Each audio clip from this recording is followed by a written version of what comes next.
My name is Pam Granger Gale. I'm the owner of Magic Studios in downtown Asheville, and I am here today to talk to you about paper making.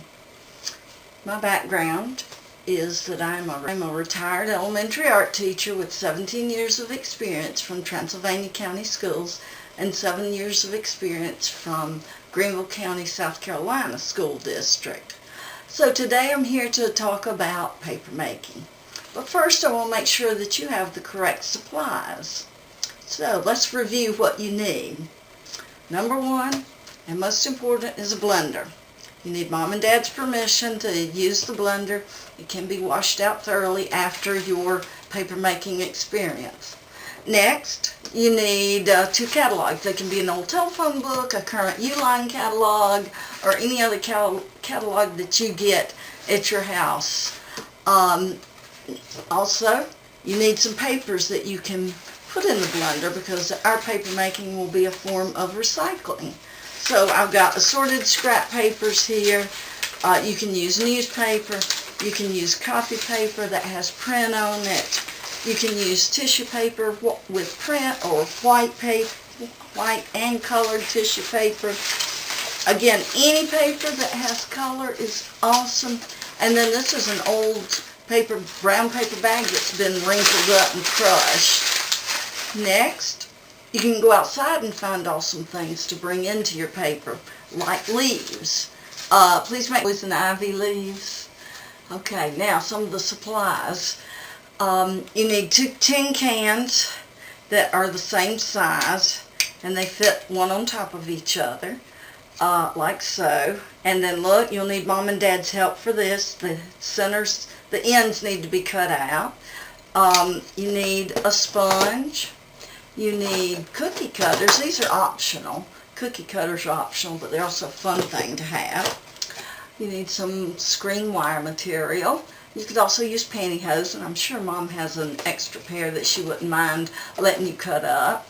You need some rags and old towels. Make sure they're old towels. They can be old bath towels. They can be old hand rags, hand wash rags, old dish towels. We need that to help soak up some of the water. Then you need 2 plastic containers that are big enough for your cans. Finally, you can get flower petals from all the beautiful flowers that are blooming out there. So I'll be back in a bit, and you should have all these supplies together. Hello. Do you have all of your supplies together? I sure hope so, because now we're ready to make paper. So, let's get started. Oh, I bet you noticed I've changed locations too. Since we're all doing this at home, I've moved into the kitchen. Make sure you ask your parents if that's okay, and get them involved in it too, because you will be running a blender. Oh, it's way fun. And we are working with water today, so it may, be a little messy, so you won't be able to have some help in cleaning up the water before it makes too big of a mess. Okay, so are we ready? I have all my supplies laid out over here. I'm going to just kind of move them out of the way so that I can show you what to do. So you've got your blender hopper, and that's called a hopper. And I've got a little bit of water in it right now. That's okay. So what I'm going to do is tear about 1/4 of a sheet of this paper and drop it into this hopper of the blender. Make sure they're about 2 fingers wide and, like 2 knuckles high. Not very big at all. And while I'm doing this, I'll talk a little bit about the history of paper making. It came from China in the 1st century BC. It's when it was believed to have started. Also, we do need to thank the Chinese, because in the 6th century AD, they figured out how to make toilet tissue. And that's been a hot topic right now, is that toilet tissue at the grocery stores. So we do need to thank the Chinese for their inventiveness in learning how to break down natural fibers to make paper. And you know, some of the historic paper making that has been done uses trees, tree bark, and plants as the base fiber. Today what we're doing is recycling, because we're at home, and I bet you're getting a lot of paper and mail in your house. So when you've torn up about a half a sheet of paper, and if you noticed, I used 2 different colors of orange. So next I'm going to come to the sink. I want to fill the hopper with water. About 3/4 of the way full. And then you're going to put it on the base, the electrical base, and make sure it's plugged in. Put the lid on. Now, common mistake is to not pay attention about putting your hopper on your blender motor and then the top on top of the hopper. Any number of times I have been going along merrily, and then there's a whole bunch of paper pulp flying around. So that's another reason you want to have some adult supervision or help with this. Then this is going to be noisy for just a little bit, so hang on.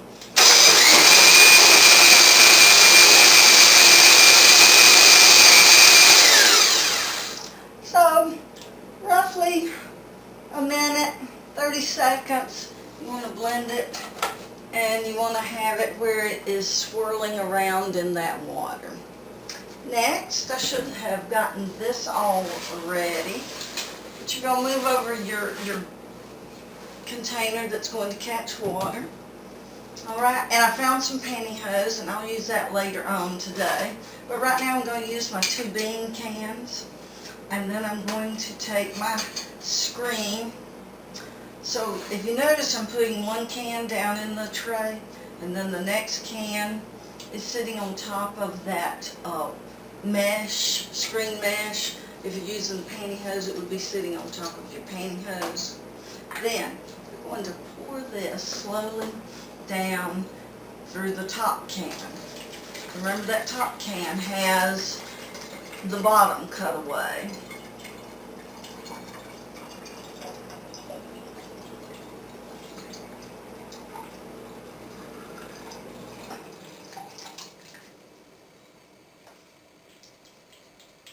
Alright, you don't have to use all of it, but I use a fairly good sum of it because, okay, wasn't that fun? Now, when I left, I was talking about you may have some extra pulp left. It's very important you do not pour this down the drain. It will clog your drain, and that costs lots of money to get that plumbed out. So, you have an extra tub over here, and you can pour all your extra water and pulp in there. Okay, so next, let's talk about some other papers, and this time I'm going to try it with the pantyhose that I have. So, I've got that tissue that has some printing on it, and tissue paper, because it's so thin, you can use more of it. So I'm going to still tear it up, and with tissue paper, again, because it's thin, you don't have to tear it up as small. It's easier to break up in the blender. Next, I see some red paper that I want to tear up, and that's a heavier paper, so maybe that's all I'm going to use of that. And I'm going to tear it up.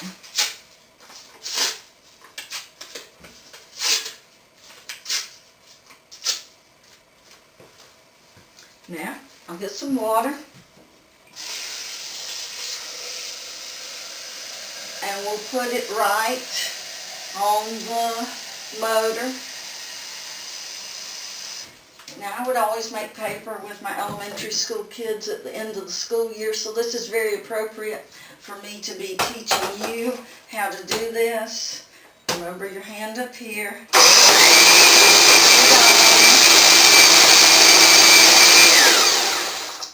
Ooh, I like it when it's kind of chunky like this. Do you see those big pieces of red paper going around and around? That's a really fun thing. So next I'm going to, remember, you have your can, oops, you have your can inside your plastic container. You put your, oh, I'm going to use my pantyhose. Come on, let's get it straight. What am I using? And there it is. You know, artists, we always kind of get a little bit weird, and we sometimes are scattered, but you know something, artists have a lot of smarts. Now, the tin can fits nicely and it holds the mesh of the pantyhose just right. So I'm going to pour my pink pulp on there, through there, and onto the pantyhose. It's always fun to peek in. And yes, the water does bounce back and catch you. And yes, okay to lift up the bottom can, but don't dislodge or jar the pantyhose from the two cans. Alright, I just happen to add in a little bit more. Paper making is like making soup. You can always add to it. You can add more, you can add less. It's just a matter of what it's doing. Alright, so let it drip thoroughly. And you can see when it's finished dripping because it's coming through the bottom there. Alright, take the top can off very gently. The pantyhose is a little bit more pliable. I would recommend this if you are an older teen. Look at that, there's the red pulp. It's kind of made of pink pulp too. Alright, I laid it on my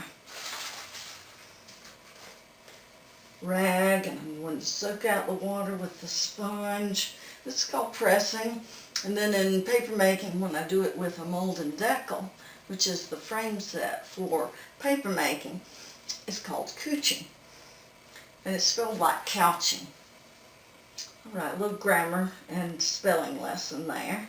And now I'm going to reveal what I have done. I'm going to very carefully peel the pantyhose back. And it's amazing how well it works. You even get a fun bonus with my pantyhose of a texture. If your mom, these are like fishnet hose, so if your mom has those, you'll get that bonus as well. Otherwise, it would be very smooth if they're smooth hose. So there is the finished product. And let me show you a way that you're going to press these even further. You're going to get your catalog. You're going to open up to any page. I generally start in the back.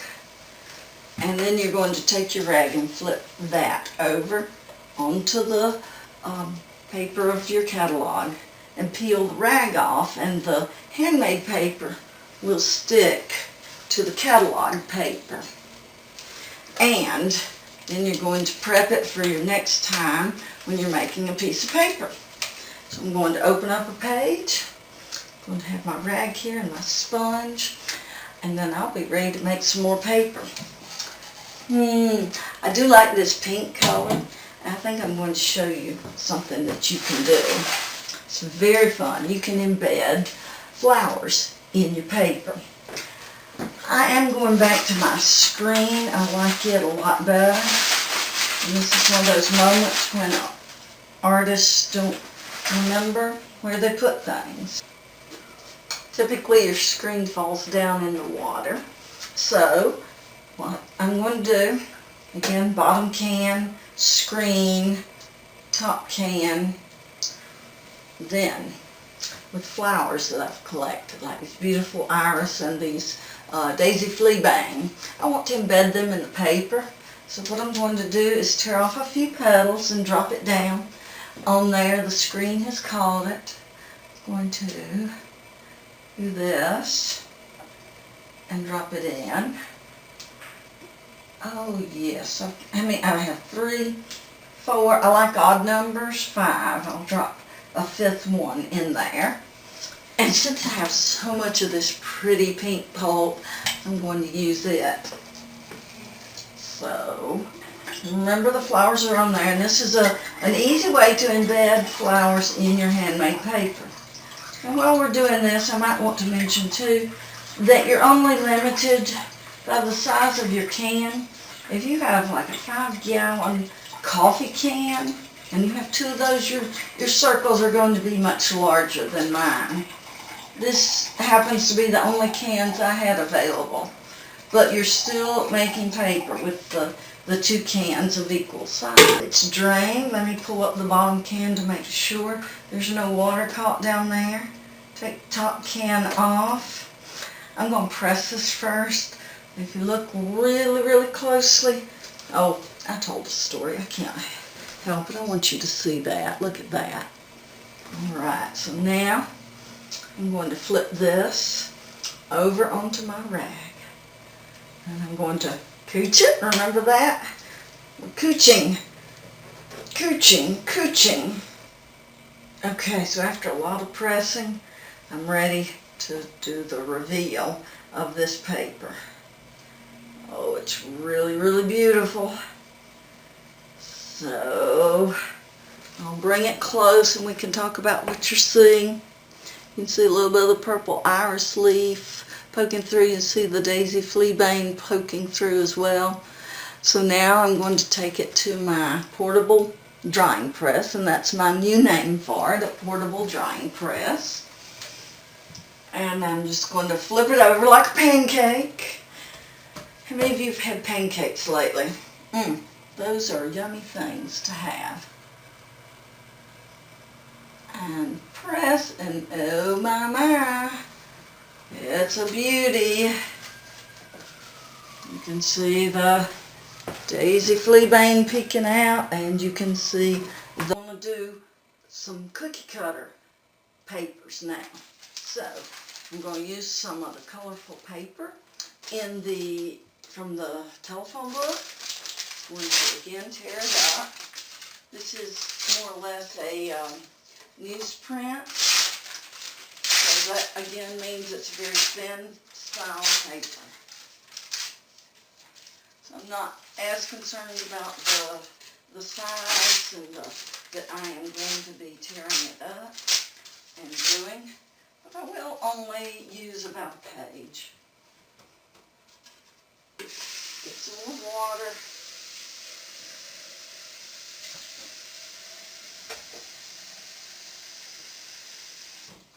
And then blend.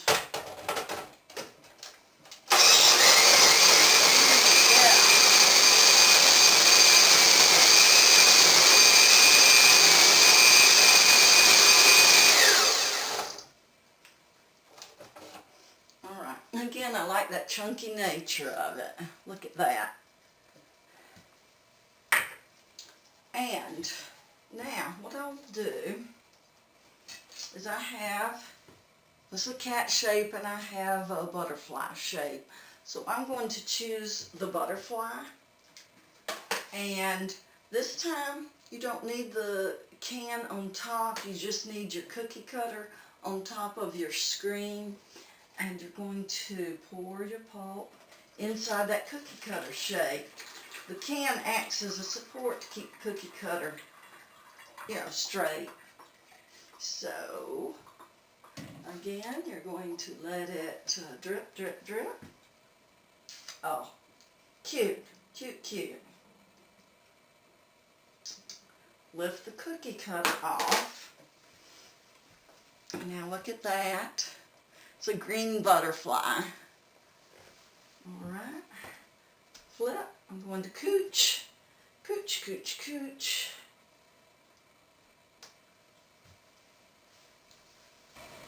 And when you finish cooching, you know what to do. You're going to lift your screen. Y'all are becoming so smart with all these paper making terms. And then look at that butterfly. He looks like he is flying away. So right now he's going to fly away, and he's going into the portable paper press.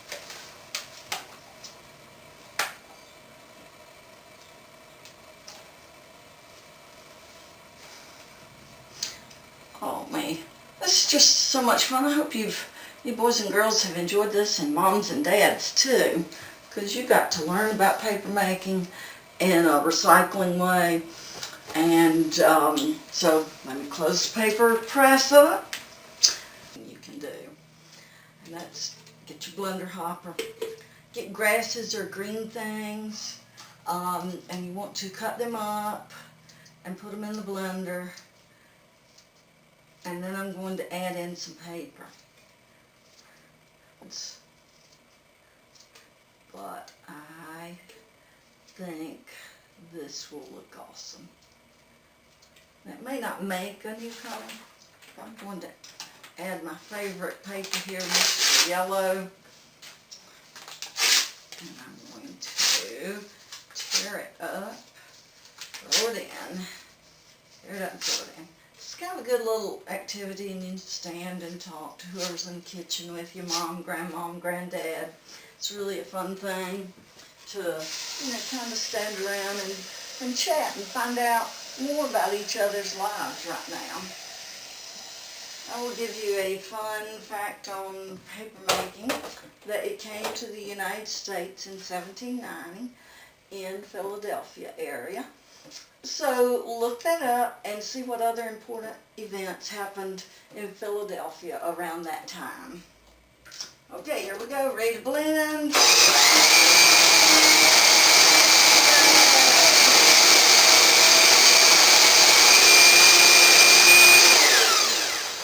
Alrighty, let me step over here, make sure I've got my cans. I'm loving the screen right now. But the pantyhose do work, so don't be scared to use that. Alright, I have that balanced. I'm ready to pour. Okay, goodness, it's hard right now. Alright, there it went. And here we go. Pouring, pouring. You know, I teach older kids, I always tell them, yeah, it looks like a smoothie, but it's got too much fiber. And they're old enough and they laugh about that. And plants have fiber and starch and cellulose in there. That's the very root level of what makes up a plant, is the cellulose. So I've poured that in. I'm going to use my towel here. I'm going to take my cans off, and I'm going to bring this closer. I'm laughing. Look at this. It kind of looks like a spinach quiche to me. I'm sorry, that's a weird sense of humor. And now we're going to flip. It's a little bit of a lumpy spinach quiche, I might add. So, press, press, press, and then peel that off. And now I want to put it in my portable drying press.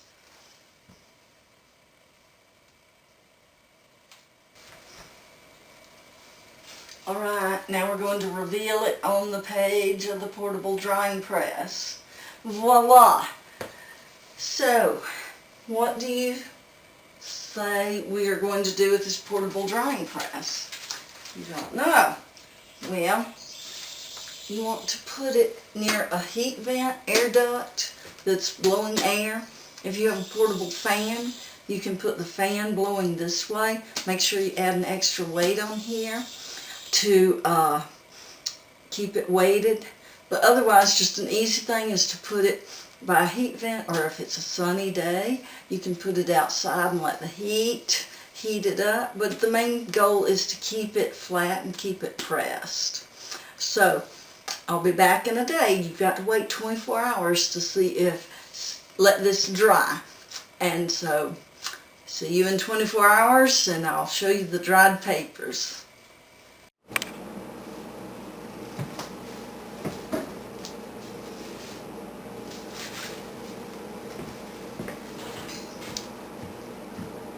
Hello again. Do you have your portable paper press with you? you excited to see your paper? Well, let's dive in. So, if you notice, catalog has some ripples in it now, and that's because it has been absorbing the water from the paper we made yesterday. So I'm going to start at the back. I'm going to start opening up the catalog to find my paper that I made. So this is sort of like an Easter egg hunt. You get to look through the pages and find where you pressed your paper. So I'm just about there. I can see it. There's my first pink piece of paper. Okay, and did you notice how I just kind of have my hands on the back and I peel that paper off? So there is the first sheet of paper. Now let's keep going. We made lots of paper. Alright. You have to be careful not to skip any pages, because you might have one hiding somewhere in there. Oh, I see one now. So peel it. Oh yeah, this is the fun one. This is the one that I had the flower petals in. Look at that, those beautiful flowers. And look, the daisy fleabane, it really is dimensional. Right, let's see what else I have in here. You know, from day to day you forget what you've made, so it's kind of hard to remember. This is the last one of the ones that I ended with yesterday. Remember, I called it a spinach quiche. Look at that. There it is. And see, it may be still a little bit damp, but that's okay. You can take it out and let it dry some more. Let me see, I'm going to find my butterflies. I don't know if they've flown away or what. They should be in here. But just like I say, it's a butterfly page coming.